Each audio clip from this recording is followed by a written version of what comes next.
and welcome to First Look, a Bible study looking ahead to the reading or readings for the coming Sunday. My name is Carl, and it's really good to have you with us. This week we're looking at a passage from John's Gospel which contains one of Jesus' most famous sayings about himself, in which he declares himself to be the way, the truth, and the life. Before we get started thinking about that, however, if you've not done so already, you may find it useful to download the sheet accompanying this study, and you can find the link for that in the video description in YouTube. On the sheet you will find the text of today's reading, some other passages you may wish to look up, the questions we'll be considering together later on, and lots of room for you to record your own thoughts and observations. So without further ado then, let's dive into today's reading, which comes from John's Gospel, chapter 14, verses 1 to 14. This reading forms part of what's become known as the farewell discourse in John's Gospel. It's Jesus' last extended conversation with his disciples before his arrest and crucifixion. And it begins in John chapter 13 and it goes through to John chapter 17. So we've got 5 chapters of very hefty material. The setting, the timing, is the day before the Feast of the Passover, when Israel being brought out of slavery in Egypt was remembered by the Jewish people. It's Good Friday in John's timing that is the Passover feast, picturing Jesus as the Lamb of God who takes away the sin of the world. Now, this pre-Passover event, as it were, begins in chapter 13, verses 1 to 11, with Jesus washing the feet of his disciples. He goes on in verses 12 to 20 to exhort them to follow his model of serving one another. Before, in verses 21 to 30, declaring that one of the people eating with him would betray him. In verse 30, Judas goes out into the night to do just that. And in verses 31 to 35, Jesus tells his disciples that they're being given a new commandment. They are to love one another as he has loved them. They are to follow his example of love. But they can't follow Jesus where he's going. Now, Peter insists that he can and that he's willing to die for Jesus if necessary. And in verses 36 to 38, Jesus predicts that actually what will happen is that Peter will deny 3 times that he even knows Jesus. Now, the crux of all of this, and what leads into today's section, is verse 33, where Jesus tells the disciples that they could not yet, at least, follow where he was going, this glorification on the cross. And it forms the backdrop, as I say, for what Jesus goes on to say in chapter 14, that as much as anything else is about some words of comfort for the disciples, and then leads as they respond into some more challenging snippets. So in this passage, we've got Jesus coming to the end of his earthly life and having this last conversation with his friends, and I think both challenging and reassuring them in that. And the group of disciples we have here is one that includes, but is not limited to, the 11, because Judas had gone out at that point, who had been with Jesus and were the core of his group of disciples. I suspect it did include many of the women who had followed Jesus from Galilee to Jerusalem and had financed his ministry, as we're told. Now, John's Gospel was the final of the 4 canonical Gospels to be written around 90 to 95 of the Common Era. And there's a couple of significant things to note about that. Firstly, that by the time this Gospel was written, there was a real divergence between church and synagogue. Christians were being ejected from synagogues. And moreover, John's community were under pressure from the occupying Romans. So the kind of you're either in or you're out sort of mindset that shines through so much of John's Gospel, I think really reflects that context of a community under pressure for their faithfulness to Jesus. It's also important to note that John's Gospel is the product of a great deal of extended theological reflection that goes well beyond what we find in the Synoptic Gospels, Matthew, Mark and Luke. And in particular, the I am sayings, of which there are 7 of them in John's Gospel, don't appear in the earlier synoptics. It's in this Gospel where we hear these important claims about Jesus' identity. So the farewell discourse as a whole follows the pattern of what was known as testamentary literature. And it begins in verses 1 to 3 in chapter 14, with Jesus declaring that although everything was on the brink of chaos and the devastation of the crucifixion, the disciples should nonetheless not let their hearts be troubled. Instead, they should keep on placing their trust in Jesus. That's the most sensible interpretation of the Greek here, to keep on trusting. And it comes with the promise of a full intimacy with God. After all, Jesus says that they're going to dwell in God's house, and he's going to come and he's going to take them to where he is. So it's a really powerful, if perhaps unsettling, promise of profound intimacy with God.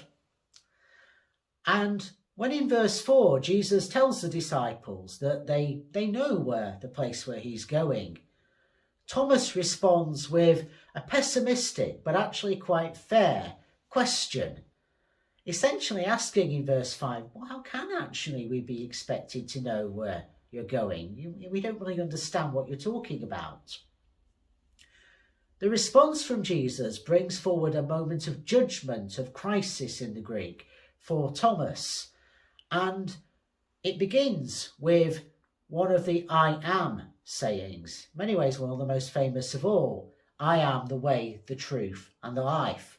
No one comes to the Father except through me. That's verse 6.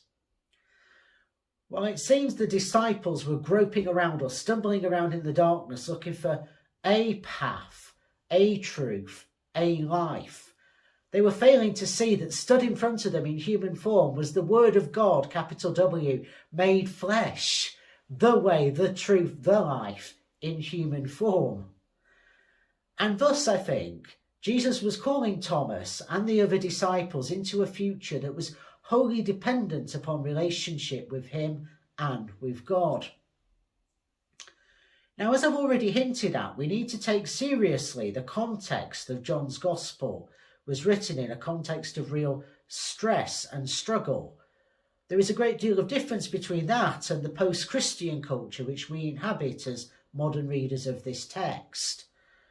We can't ignore verse 6 and the challenges it brings, but equally the kind of exclusivism, you're in or you're out here, I hope we can see is quite problematic. Now in verse 7, Jesus, I think, calls Thomas out by spelling out that they do know God the Father precisely because they know Jesus himself. So one way to think of it I find really helpful is to think of Jesus as a kind of window, and when we look through him we see God the Father. Or to put it another way, as the late Michael Ramsey did, in God there is Christ-likeness and there's no un-Christ-likeness at all. Now notice Thomas doesn't get right of reply here, having been put on the spot as it were by Jesus, but he is the one who will go on to respond to the risen Jesus by declaring him to be his Lord and his God. That's chapter 20 verse 28. And he's the only figure in John's Gospel who makes that depth of confession. So Thomas perhaps is the one who will voice what others are thinking but not prepared to say.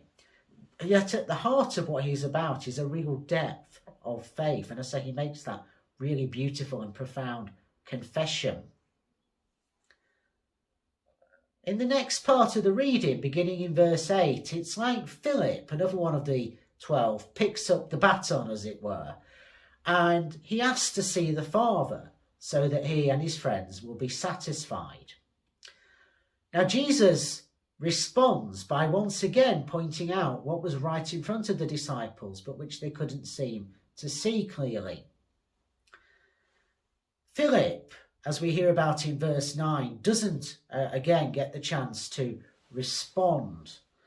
And Jesus questions how on earth they can be asking to see the Father when they've already seen the Father, because they've seen him. Jesus recognises that what's going on is really a question of trust, perhaps a crisis of trust. And that's why in verse 10 he asked them if they really do trust that Jesus is one with the Father, that there's an indwelling of Father and Son here. So that Jesus' words and actions are not his own. They don't come from some independent initiative. Rather, they come from God the Father. And Jesus then says, well, if you can't trust this, if you can't place your faith in what I'm saying to you about my relationship with God, then trust the things that I've done. Trust the signs and wonders that you've seen. That's verse 11.